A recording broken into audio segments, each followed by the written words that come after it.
Lorsque l'objet connu sous le nom de Trié Atlas fut détecté pour la première fois, il ne ressemblait qu'à un minuscule point lumineux perdu dans l'immensité du cosmos. Un reflet blanchâtre, silencieux et insignifiant, à la limite du néant. Il se déplaçait lentement et régulièrement, comme n'importe quelle autre comète. Mais personne n'aurait pu imaginer la rapidité avec laquelle cette faible étincelle se transformerait en l'un des mystères les plus troublants de notre époque. Aujourd'hui, après plusieurs mois d'observation, Atlas n'a plus l'air naturel. La lueur blanche a disparu depuis longtemps, la brume jaunâtre qui la suivait s'est dissipée, et le vert émeraude qui avait fasciné les astronomes tout l'été s'est évanoui dans l'obscurité. À sa place, une lumière cramoisie a émergé, vibrant de l'intérieur, tel le cœur incandescent d'un réacteur. Ce n'est pas la teinte rouge de la poussière martienne, mais celle du plasma, une énergie vivante qui semble brûler du cœur même de l'objet. Lorsque les scientifiques ont pointé pour la première fois des télescopes infrarouges vers Atlas, ils ont enregistré une production de chaleur d'environ 10 gigawatts, déjà 100 fois supérieure à la puissance libérée par la catastrophe de Tchernobyl. Aujourd'hui, les données les plus récentes indiquent un pic de plus de 50 gigawatts. Un niveau d'énergie tout simplement impossible pour une comète naturelle. Il ne s'agit plus de lumière réfléchie par le Soleil, Atlas semble la générer elle-même, comme si quelque chose en elle s'était réveillé. Aucune théorie ne peut l'expliquer avec certitude. Pourtant, selon certains experts, dont le célèbre astrophysicien de Harvard Avi Loeb, la réponse pourrait être bien plus proche qu'on ne l'imagine, peut-être même sous nos yeux. L'astrophysicien Avi Loeb, qui suit le phénomène depuis sa première observation, explique que la transformation de Trié Atlas a commencé de manière presque imperceptible lorsque l'objet a traversé les régions internes du système solaire.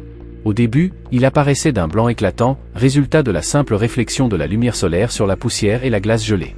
Puis, en s'approchant du Soleil, il a développé une faible queue jaunâtre, signe du processus de sublimation, par lequel la glace passe directement à l'état gazeux. Mais la suite a laissé la communauté scientifique sans voix. En l'espace d'une seule nuit, Atlas s'est enflammé, se noyant dans un halo vert émeraude si intense qu'il a illuminé les télescopes de l'Afrique australe aux Andes chiliennes.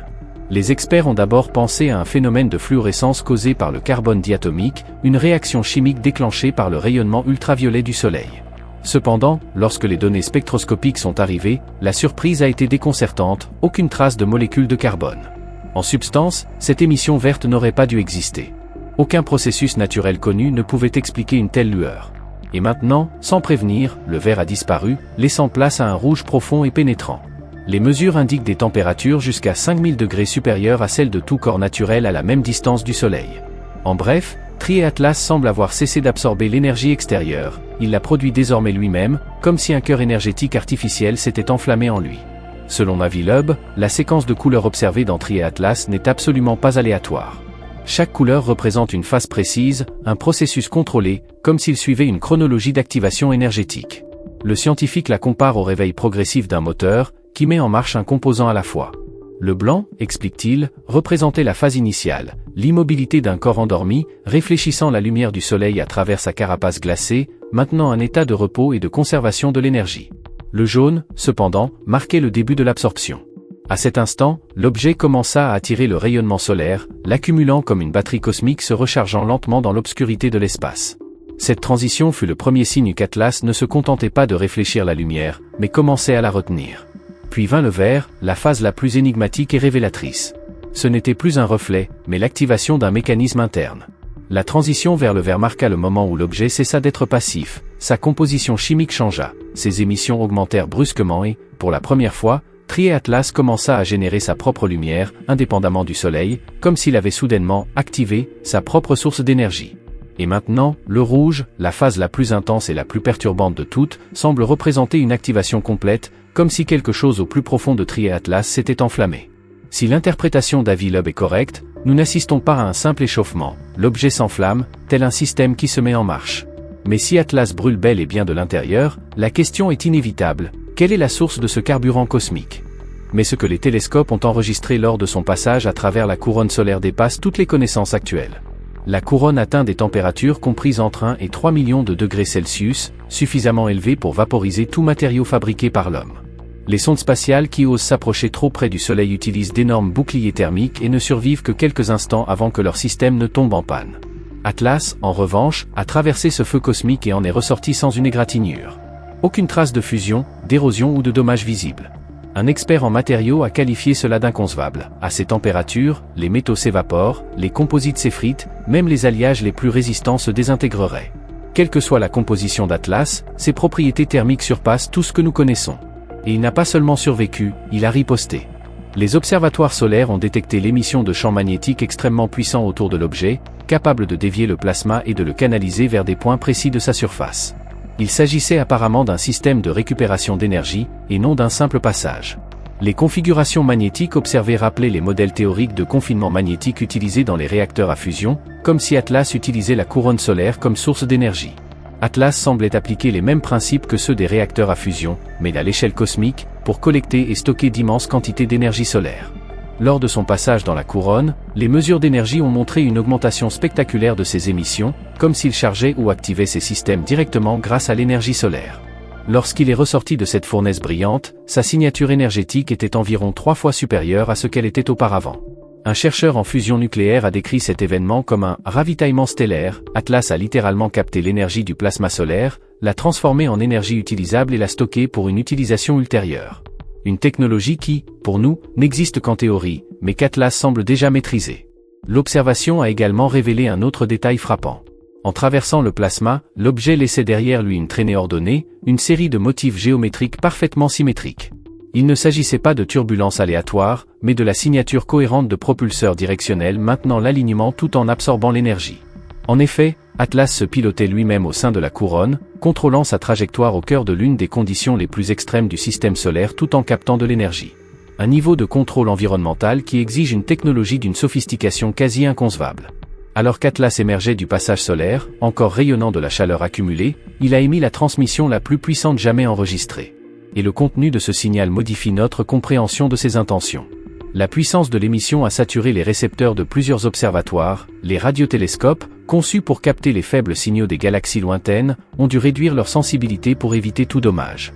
La transmission a duré exactement 11 minutes et 47 secondes, un intervalle trop précis pour être une coïncidence.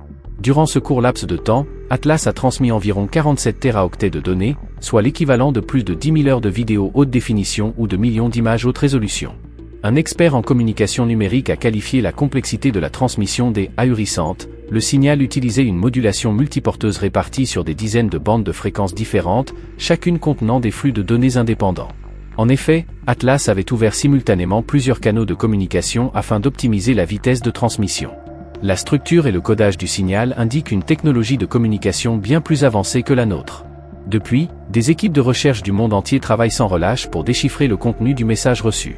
Bien que l'analyse complète prenne des semaines, voire des mois, les premiers résultats révèlent que la transmission d'Atlas contient plusieurs types de données distinctes. Une section semble représenter des cartes du ciel, mais pas de notre région galactique. Les images montrent des secteurs éloignés de la Voie lactée, traçant peut-être le chemin qu'Atlas aurait suivi depuis son point d'origine à travers différents systèmes stellaires avant d'arriver dans le nôtre. Une autre partie du signal contient des constantes mathématiques et physiques, mais exprimées à l'aide de formules et de relations qui ne correspondent pas aux modèles scientifiques actuels. Il pourrait s'agir de l'interprétation d'Atlas des lois de l'univers, ou peut-être d'un rappel à l'ordre, il faut repenser ce que nous pensons savoir. Il y a ensuite un segment particulièrement mystérieux, les données biologiques. Les structures moléculaires ressemblent à l'ADN de la Terre, mais avec une complexité accrue, comme si elles représentaient une biologie inconnue. Il pourrait s'agir de la composition interne d'Atlas, s'il contient des composants vivants, ou du matériel génétique des mondes qu'il a visités au cours de son voyage. Cependant, la partie la plus controversée parmi les scientifiques est celle qui semble représenter la Terre elle-même. Des cartes détaillées de notre planète, des analyses de son atmosphère, des signatures électromagnétiques issues de nos technologies, et même des indicateurs du développement de notre civilisation. En résumé, Atlas nous observait attentivement et envoyait les résultats de ses observations, peut-être vers son origine ou vers d'autres objets du système solaire que nous n'avons pas encore identifiés. Bien sûr, ce point de vue n'est pas partagé par tous. Des chercheurs comme Neil deGrasse Tyson et Michio Kaku ont proposé des interprétations plus traditionnelles, suggérant que des explications physiques inconnues pourraient encore sous-tendre le phénomène. Cependant, leurs analyses elles-mêmes révèlent une certaine incertitude, comme s'ils pressentaient que l'Atlas de Trier remettait en cause tous les modèles que la science humaine a construits jusqu'à présent pour comprendre le cosmos. Neil deGrasse Tyson soutient que la couleur rougeâtre pourrait être due à la fusion des couches superficielles de la comète, exposant des matériaux plus profonds riches en fer, capables de réfléchir une lumière rougeoyante sous l'effet du rayonnement solaire. Michio Kaku, quant à lui, suggère que des réactions chimiques complexes pourraient se produire lorsqu'une comète traverse différentes régions du système solaire, chacune caractérisée par des conditions modifiant la composition de ces éléments. Cependant, malgré leurs efforts pour maintenir le mystère scientifique, les deux scientifiques admettent que les données recueillies ne concordent pas. Des concentrations anormales de nickel, des niveaux extrêmement élevés de dioxyde de carbone et l'absence totale de chaînes carbonées ne sont pas seulement rares, mais impossibles dans un contexte naturel. Même Tyson, sceptique notoire, a reconnu dans une récente interview que Trié-Atlas se comporte comme quelque chose qui refuse d'être une comète.